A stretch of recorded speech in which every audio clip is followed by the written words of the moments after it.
So, hello everybody. I'm sitting here with my friend and co-collaborator to bring essential information to all of the humans, which means me, Amanda, and everybody else on this planet. So, we spoke about water, and Amanda taught us how we can recognize when the water we're drinking has the correct molecular structure for the body to absorb it. So we went through all of that yesterday, and today Amanda's going to elaborate just a little bit on the water, give a synopsis of what she said before, and take us into the realms of fasting and how good that is for the body. So here we are again, Amanda. Off you go. Hello, everyone. Thanks, Hazel. So, yeah, thanks for joining us again. And leading into fasting from our last class, we were talking about, one of the first things that hit me about water and the human body was working as a nurse in hospital. And I would see that people would come in, they'd go on a drip, and often not much else, stop eating. The sicker you are, the less you eat in hospital. So it's either just fluids or, just IV fluids. Or then, if you're starting to get better, we start people on clear fluids only. And then free fluids, which means, in hospitals, ice creams, but I like to interpret it as smoothies and things like that. So, I think probably since Hippocrates' time, we have known the value in fasting. And that when we're ill, just like animals, and if you have children, you'll notice that when they're unwell, they just don't want to eat. They're not going to starve themselves to death. They just know within themselves that they need to stop eating, as many of us do when we're sick. However, I've often found that when I'm ill, I'm forcing myself to eat plates of food because that was what was ingrained in me. Oh, you have to eat. Oh, you have to eat. So basically, the realization that when we stopped eating, it gave our body, a chance to heal, really hit me when I was working in the hospitals, because people would come in, they'd go on fluids only, clear broths and some IV fluids, and usually that was the key for them getting better and being able to be discharged. So when I started looking at that from an anatomical perspective, I started looking at the bowel, and gut health's getting a lot of attention these days, and rightly so, because as I said quickly in the last talk, we are becoming a constipated world. And I meet many people that we should be going to the toilet like babies and animals after every meal. Yeah. And I often meet completely normal people, not in the hospital, just out and about, some of my friends who use their bowels once a week. Yeah, shocking, isn't it? I think one of the most horrible deaths I've seen in hospital is a bowel obstruction. When I was a young nurse, 3 people that I adored, and one of them being my grandmother, who was my best friend, had severe bowel obstructions. And to see the way that an obstructed bowel, not being able to use your bowels, affected someone's life and their body, because it makes people septic. They end up with septic shock when they cannot go to the toilet. So my journey in my first fast I did was very much based on the body and giving it all a clean out, because at the time I think I was 24. I was just getting on my health journey, and I knew I needed to make some changes, because even at that young age I was having a few issues. I was always constantly bloated. I always had this little pot belly, and even though I've always had a very good diet, I was luckily brought up with great foods, but I think I grew up constipated. I think that was just the way I was, and I remember as a child being so constipated on the toilet and having this huge pain in my bottom, and because it was a pain in my bottom, I didn't tell anyone, not even my mum. It was my biggest secret. And it wasn't until I got older and started looking at this, I thought, oh no, you know, if I'd actually gone to someone about it and been brave enough, you know, who knows, I might have even had to have an operation or something, because now I realise, to be in that much pain, you know, every few days is not normal. You know, we should eat and then use our bowels. Yeah. So I like to look at the bowels to start with as a hose pipe. And I don't know about you, but I remember once looking into a hose from the water hose pipe and thinking, how on earth did that get so dirty? Because it's only hosing out water, you know, only water's running through there. And many hose pipes, you know, after a year have got quite a thick coating of dirt around the outside. Mm. And this is effectively what's happening in our bowels. So I might actually just draw a little picture. We'll see if everyone can see it. So basically, our bowels are kind of like this. Yeah. Mm-hmm. And then we start getting little pockets. And little pockets in the bowels are just like pimples on our skin. You know, sometimes you get a pimple and, you know, it might be blackhead, or it might start getting pussy, and it grows and grows and grows. Well, the pockets in our bowels are basically the same, but on the inside. So we get these little pockets here. And that's what they call diverticulosis, is it? Exactly, that's where I'm heading. Yeah, so this pocket here is called a diverticula. Yeah.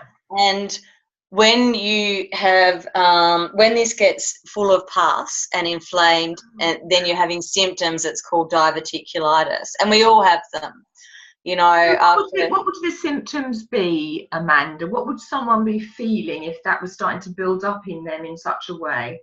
Good question. So they'd be getting bouts of constipation and diarrhea, stomach pain, often in the left bottom part of the bowel. You know, we sometimes have people, often women, our bowels seem to be a little bit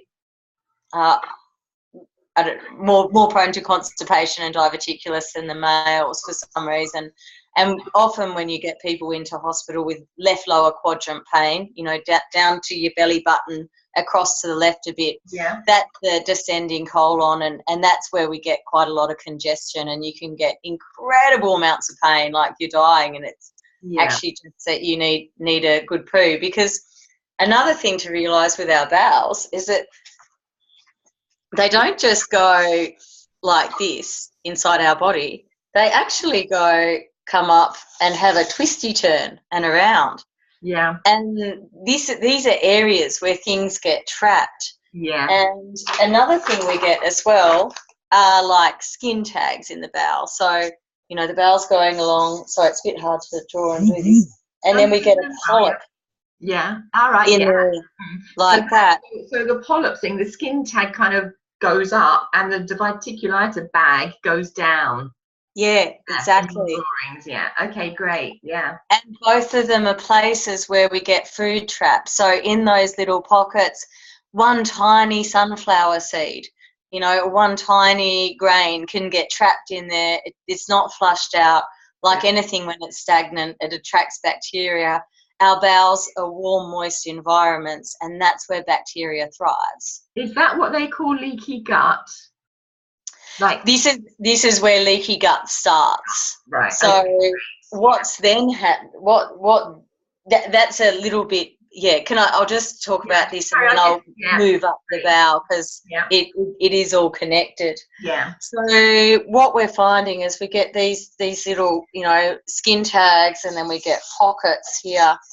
And as the fecal matter is flowing, because for most of it's not always flowing, we start getting coatings of fecal matter in our bowels, and so then we're not clean, and it starts turning actually into mucus plaque, like simple plaque inside our bowels. So just go back to that hose pipe again. Imagine that brand new hose pipe we bought last year is now covered in this really thick plaque that we can't just wash up with water. we actually need to really buy a new hose, or, you know, if you were conservative. You need a high pressure hose. Exactly. So this is when we start feeling unwell, and this is when we start getting constipation. And what happens when we have bowel illnesses is that we can get a little bit of fecal matter stuck here. So, you know, it's stuck near that polyp, and it's a little gap, and it gets stuck there, and that goes hard. So we've got this little plug of fecal matter, and nothing can get past it. They actually can get rock hard, and then it builds up and up and up and up and up. And so then we don't feel so good. So, you know, especially if we're, you know, so like people in nursing homes or people in hospitals, people like me would give them a laxative. But that laxative's not enough to break through that plaque. So then we get this build-up of solid fecal matter followed by built-up diarrhea. And so now we're, you know, all loose bowel waste. And so now we're just getting compacted with fecal matter. And, I mean, this can happen on a daily basis, and many of the people out there are suffering from this. So now what's happening, we're getting this build-up in our body. And another thing that happens is, so let's just have a quick look at the digestive system. We eat, the food goes in our mouth, and hopefully we chew it. Quite a lot of us actually just swallow it whole. I know I did for the first 25 years of my life. And it goes down into the stomach, where the food is mixed with stomach acids, which are another thing many of us aren't producing adequately because our of lifestyle, you know, not being, our digestive system's not working properly, bugs we pick up along the way. So the stomach secretes acid, which also helps digest the food.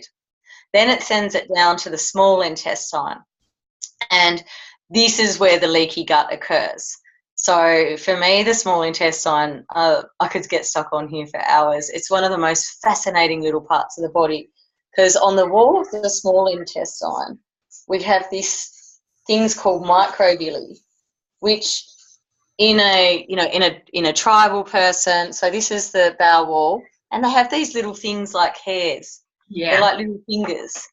And those little fingers are so vital to our health because they're there catching the nutrients and sending the nutrients back into the body. They catch the toxins and they send the toxins to the liver for processing. But what happens over time through use of antibiotics, which none of us can avoid, pesticides, bad digestive habits, these little hairs, you know, you can nearly, I sometimes imagine them like nose hairs. They just start to flatten and they become unproductive. So now all the toxins start leaking into the bloodstream unregulated, as do your nutrients. So suddenly this huge, major part of digestion is going haywire. The toxins are going back into the body, and the nutrients are going back into the body or just going straight through into the bowels and being eliminated. And I find it, you know, so silly that so many of us spend hundreds on supplements. You know, I used to be the biggest supplement junkie, and I was taking all these supplements and really top quality stuff, and I was wasting them all because I had leaky gut. My microvilli were just flattened, tired little things that were doing absolutely nothing, and hundreds of dollars a month were just going in my mouth and out my bottomless waist. And I suddenly realised that until I could correct this, you know, it didn't really matter what I ate or what I drank or what I brought. It was effectively just going straight through me.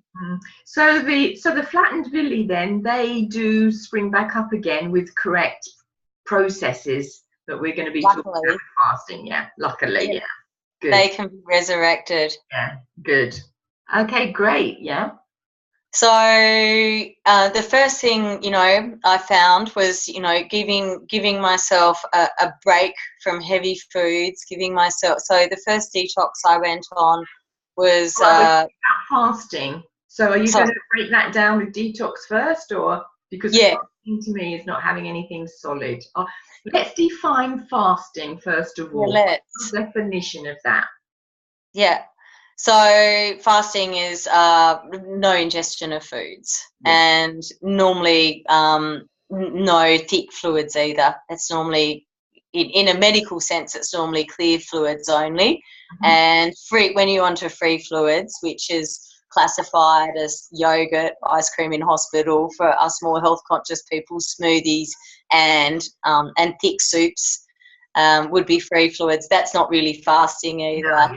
Fasting is just, you're usually just fluids So, and clear so fluids. fasting, then, to define it as the way we're talking about it, which is really the correct way, is that we just have clear fluids and nothing else, so that the Yeah. gut does not have to do any work whatsoever during this healing process. Mm-hmm. Would that be correct, Amanda? Absolutely. Good. Okay.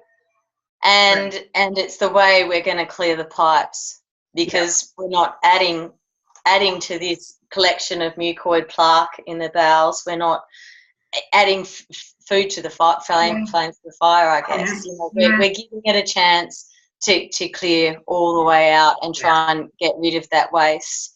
Yeah. I think you'll agree with me, but by just fasting, though, it's normally not enough. No, it's not. And many people, Not in this day and age where we've got so constipated and congested. No, I totally yeah, agree with that. and many people are not ready to just go straight into a fast unless they're incredibly ill and hospitalized, really, you know. So there's a lot of the population that could happily go into hospital and just have their fluids and stop eating then, but they wouldn't really treat themselves that way to avoid going into hospital, you know. Yeah. Like our animals and children do. Mm. So often we build up to it, you know. So when I was in my early 20s, I did a detox diet where I just stopped wheat and dairy and meats for a month or so, and took some supplements, some bowel cleansing herbs to help the process. And you know, and I did this over probably 5 years before I started getting down to just juice fasting, and then my first water cleanse, which I had a phenomenal experience on at luckily quite a young age. And that was when I started to realise the value in food, you know, the energy that could be gained from food again. So in a nutshell, I'm sort of just touching on the very basics of all this at the moment. Yeah. The way I look at cleansing, detox, and then going into fasting is preparation from the bottom up, Yeah. because we need to get those pipes clean and working, so that if we want to go further in this journey, what we're ingesting, and when we start cleaning the liver and the kidneys and releasing the toxins that have been stored in them, we have a method of excrement. We have a clean system for them to just get out of us, rather than getting, you know, stuck in these pockets I was talking about before, and building up and being taken up by the body. So we're talking about, you know, we're going to continue taking people on this journey, and that we're just at cleaning the bowels 101 Yeah, follow. absolutely. So to keep it simplified and uncomplicated, and for as easy as people that are new to this or just stepping into this understanding, we're keeping it as concise and simple as possible.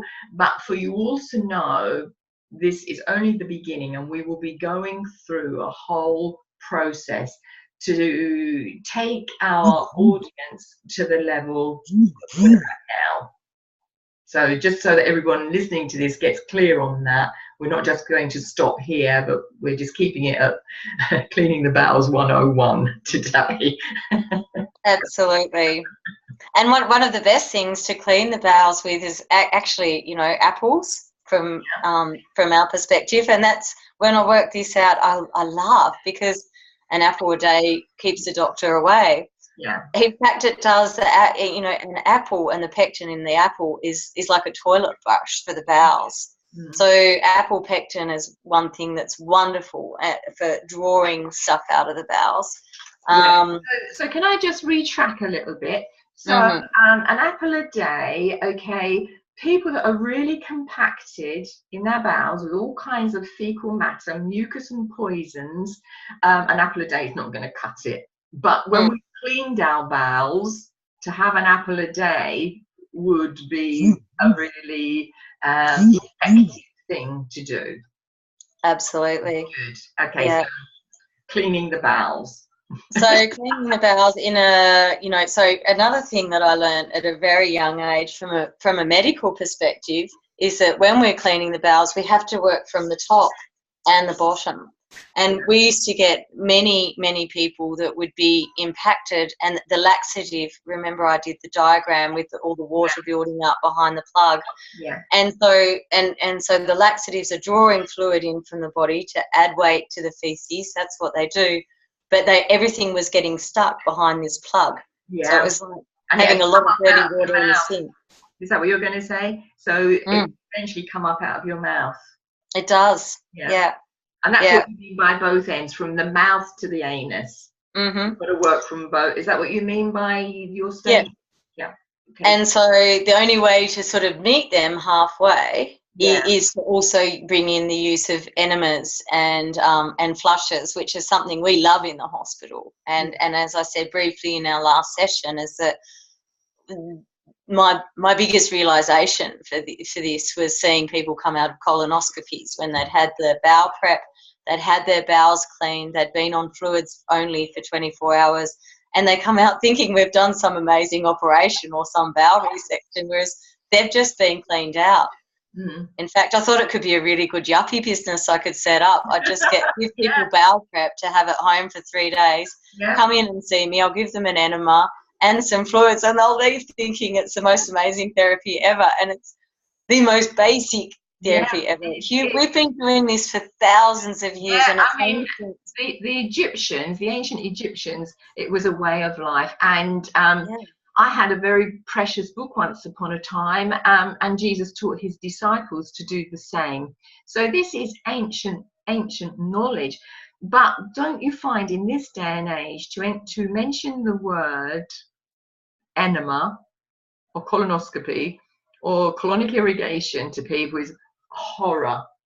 Do you find that? Even in my community where people are really open-minded, some people get really weird. And I remember someone turning to me the other day going, have you ever done that? Yeah. And I actually thought I might lie here and say, oh, God, no, because I didn't want to freak them out. I know, it's like, you know, in my community, in my world, you know, where people are bringing their spirit and their body together, cleaning the body is, as Amanda's teaching us now, is essential for your spirit and your body to come together so the spirit can be embodied more. But even in my community, where people are quite advanced in all of this, they do not want to go down that route of an enema or colonic irrigation. So we digress a little bit, but this is really fascinating. So coming back to an apple a day, we said we'll only cut it when your bowels are clean. Absolutely. Okay. So what do we do now? Here we are impacted, full of poison. We're oscillating between constipation and diarrhea. We've got so compacted that we're in danger of all of our fecal matter that's going down on that compaction coming up out of our mouths. Horrific. So the first thing to do is make some dietary changes, at least temporarily, you know, which is what we would do if you were sick enough to come into hospital as well. So getting rid of those heavy foods and giving that digestive system a break. And also don't forget to chew your food. You know, no one's chewing anymore. So can we be clear on what heavy food is? What is heavy food, Amanda? So the first things we would take you off if you came into hospital: meats, cheese, dairy, wheats, and those foods that are very hard for our body to digest. Yeah. Okay, great. Yeah.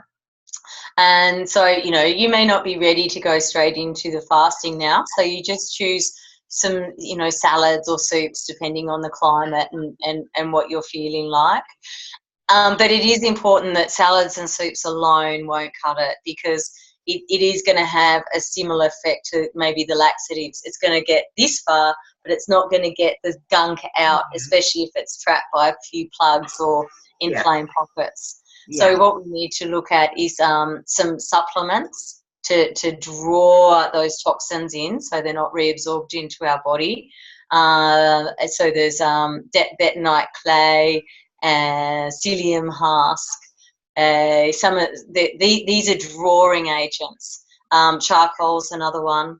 Yeah. And what they do is they draw the dirt around the pipes in, and then if we're hydrated enough, we can, you know, add weight to that feces and get it out. Yeah. But we often need to start at the bottom too. Yeah. So I mean, my first job as a junior nurse was you know, being new on the floor, was I did manual extractions. So I used to go around every patient and actually put on a glove and have to hook the plug out for them every morning, followed by an enema, and then followed by some laxative, you know, Metamucil, and which is basically just psyllium husk and some vitamins anyway. So that procedure that you used to do was just effective on the large bowel, not the small intestine. The large intestine. Right. So just getting that plug out to allow the flow of the fecal matter. Okay, great, yeah. So you don't ever have to get to that point, because I mean, it's one thing talking about bowels, the thought of someone else putting their finger there, you know. So let's just try and avoid that altogether, because that bit isn't pretty. Yeah. And we can do that with the use of enemas, colonics. I mean, if you've ever been into a hospital, if you've had a baby, we will normally give you, you know, an enema to get it all flowing. Yeah, so they don't do that here anymore. They used to years ago, but they don't give, you know, the first signs of anything when we're feeling sick, whether it's a cold, even if you've got a hangover, is to have an enema. But they don't do that in hospitals here anymore, unless it's in dire circumstances, which is such a shame. Really? Oh, I still work, when I nurse, I work in the bush in Australia, so we're all probably a little bit backward there. Closer to it all, yeah, which is good. So so sorry, we digress again. It's such an amazing topic. There's so much to talk about. So what we want to do is, you know, get that pipe flowing, and we've got to get rid of these blockages first. We're going to do that by ingesting a healthy diet and being hydrated enough. But often we're going to have to do some clearing from the bottom end as well. And it could be an enema you do at home, which is actually really easy. If you're not comfortable with that, or you are really impacted, you could go for a colonic irrigation, where a good colonic therapist will start with a very gentle irrigation and give your tummy a really nice massage to try and loosen everything up. I'd like to say here that those people who will think about doing a colonic irrigation, don't go to one of these practitioners that just hook you up to a machine and leave you. It is imperative that you have a nurse or a really qualified therapist who knows what they're doing, and they can help your gut by massaging you while you are having that colonic, because you're just wasting your money if you don't have that. I know that I had someone very dear to me that went for her first colonic, and she had that compounded large fecal matter. I would imagine it's a small intestine, and it took about 6 colonics from a registered nurse who knew what she was doing for that plug of fecal matter to move. So, and she would come out of each colonic feeling really weak and really cold, but she knew it was imperative to move that blockage in her gut. So please do question your colonic irrigation therapist, whoever you go to, that they are going to be with you and massage your gut, unless you're qualified enough and know what you're doing to do it yourself. Absolutely. That's correct to say that. That's in Oh, my experience. yeah, I Yeah. cannot emphasize that enough. And I think that's where some of the horror stories come from, are people that are, you know, maybe not qualified or have lost the art of caring or got too busy. And and there has been times where people, you know, the colonics in the medical world get a bit of a bad rap because people have had their bowels perforated or problems, and that's when the therapist is forcing something that they shouldn't, or the person's been left unattended. Yeah. So that is important, everyone. Please take note of that. So, yeah, carry on. Yeah. So I think that's enough information to get people understanding how they can start the bowel cleansing process. So, you know, chewing your food, taking some bowel supplements. Slippery elm is one of my all-time favourites. It's an amazing herb, and it lines the gut. Aloe vera is another one, and all these things. You know, I'm really, as I said, I'm a self-confessed ex-supplement junkie. Now I like to grow my own. You know, so aloe vera is one of the best things for the bowel, because especially during this process, because as you're taking all that plaque off the bowels that's been festering there for years, drinking product, something like aloe, and I just go out to my aloe in the morning and cut off a square, peel the skin off it and swallow it. Yeah. It's great. Yeah. And it lines everything. It gives our bodies crave lubrication. Yeah. And not lubrication just from water. We need to make that pipe slippery, so everything just wants to slip through and there's nowhere to get the thing stuck on. Lovely. So to give it a coating, that's fabulous. I can actually feel the frequency of that, and how that when I hear you say that, and I feel the frequency of the aloe vera, I can just feel, my bowels could do with some more of that. So that's fantastic. It's soothing. It's so soothing. So we've got here to, you know, all the herbs, the slippery elm. Well, I take a mixture of bentonite clay, activated charcoal, and psyllium husks, just 1 tablespoon in a juice or in something every morning. You know, it's a process. It's not horrible. You can just chug it down. You have to do it quickly, otherwise it solidifies and you eat it like a pudding. But to do that, the other things that Amanda has recommended, parsley and coriander, or cilantro if you live in parts of the world that call coriander that.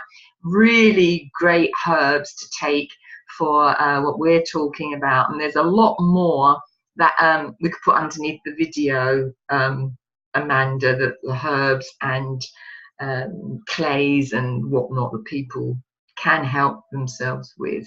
Yeah, I have quite a good DIY recipe for it as well, which, you know, so people can just go, you know, source what they need from where they live, so they're not importing crazy things. One thing I do just want to add though is the bentonite clay and the psyllium husk and the slippery elm, because they're drawing agents, they do make you more dehydrated than normal. And they're drawing, you know, all that gunk from the bowels in to be excreted. And they can make us more constipated. So sometimes you need to have some sort of Senna-T or something that's just going to loosen you up a bit more than normal. So vitamin C also works well. Senna-T, I in the past have found that to be really good. It's quite potent, and just a couple of cups of that a day, I should think would be plenty. But everyone's going to be different. Depends how compacted you are and so on. So there's a lot of, yet again, cheap tools, cheap clays and herbs and so on that you can use to do this for yourself. It is not expensive. Okay, it does not. To take care of ourselves, everything's provided in a really affordable manner, even for people that could be on, you know, social services or, you know, supportive income. If you really want this, you will do it. Because imagine you're not buying all of that food And you're paying very little for your parsley and your coriander, for your bentonite clay and your psyllium husks and your activated charcoal. Very little. And then that resets your whole relationship with food and your body. Would you agree? Yeah, absolutely. And you're just cleaning your pipes out. If you've got a car or a yacht or a garden or a swimming pool, it's part of our daily maintenance. And it's crazy that we are the world's best engine. I marvel at the human body, but we forget to do the maintenance daily. Well, yes, we do. And, that comes into the spiritual aspect of it. So we've learned from Amanda about water in the previous video that we did. And we've learned about fasting and cleaning out the guts from an anatomical perspective, which is so important.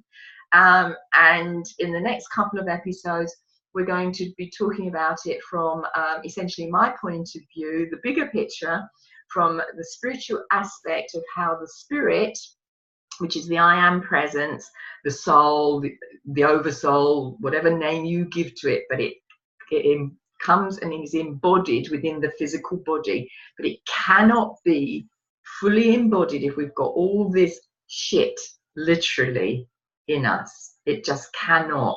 So we're going to be following this on with talking about how the spirit and the physical body, once cleansed, as Amanda has helped us to understand, can come together in the most beautiful way.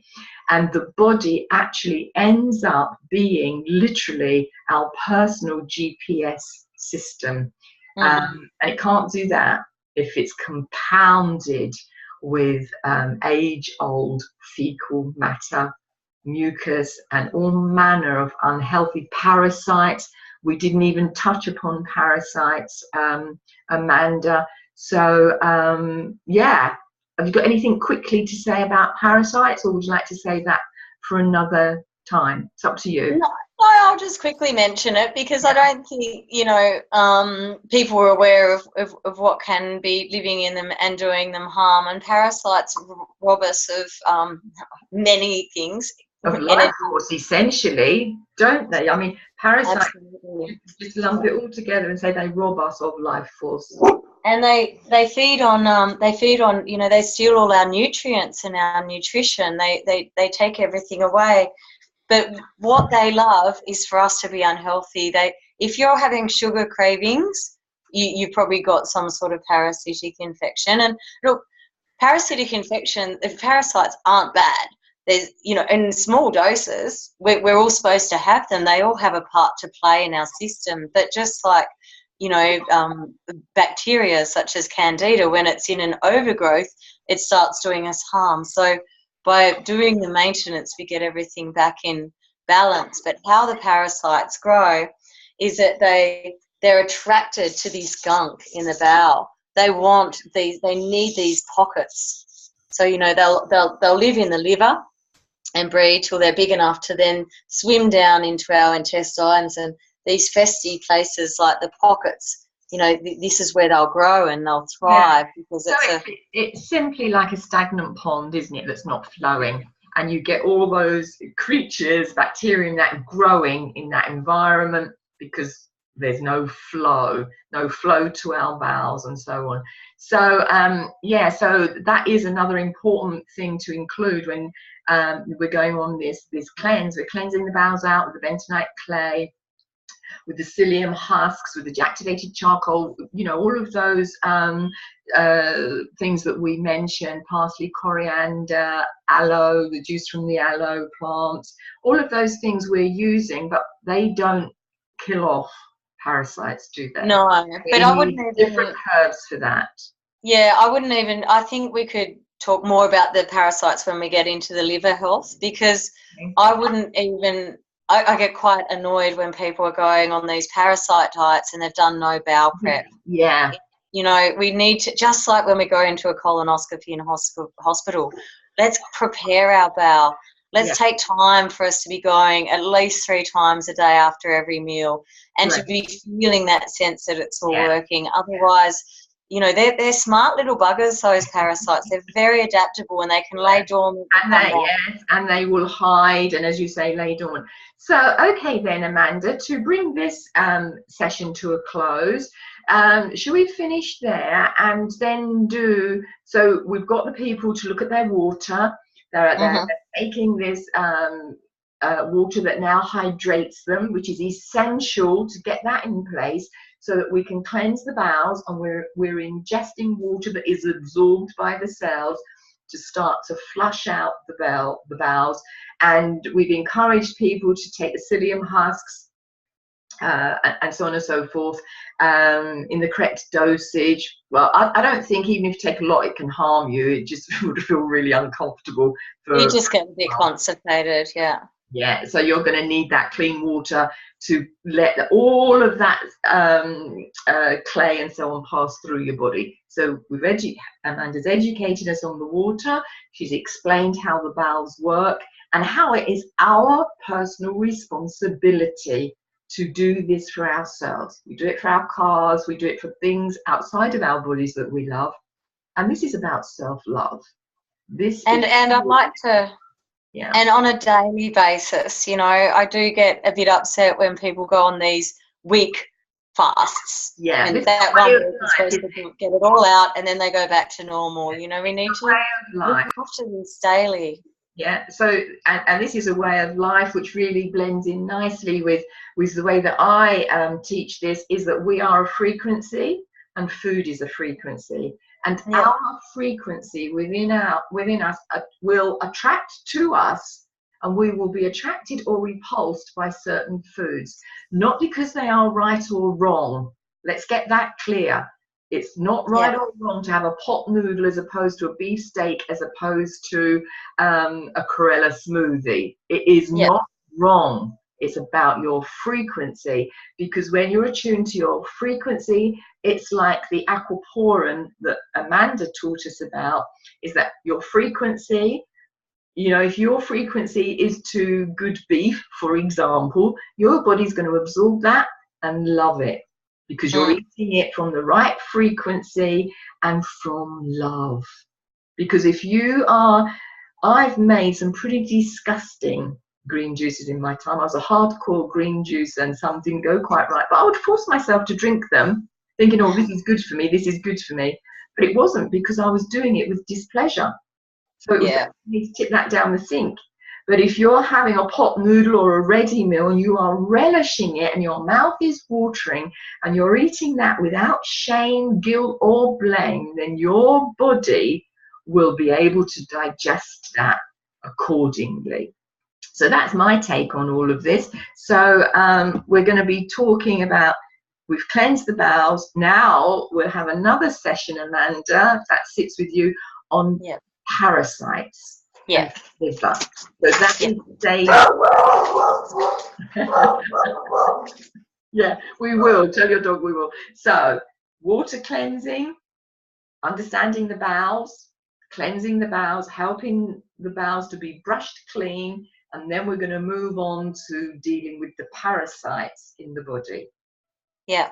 Okay, lovely. Session number 3, everybody. We'll look out for it. So once again, thank you, Amanda, for your time today. I've loved it. And as you say, we could go on and on and on about all of this for a lot to infinity if we wanted to. So we'll see you. And all I want to say is, till next time, please just work on doing a really good poo. You feel so much better. Or a few. Let it go. And remember, the aim is to have a poo after every meal we have. Yeah. So that's not once a day, unless you're just eating once a day, of course. It's not 3 times a week. It's not once a week. It's every day. And if you're sitting on the loo for 20 minutes, half an hour, there is something not right. Would you agree with that, Amanda? Absolutely. Good. Yeah. Okay. Lovely. Great. So, here's to your best poo ever. Lots of love, everybody. Happy motions. Yeah.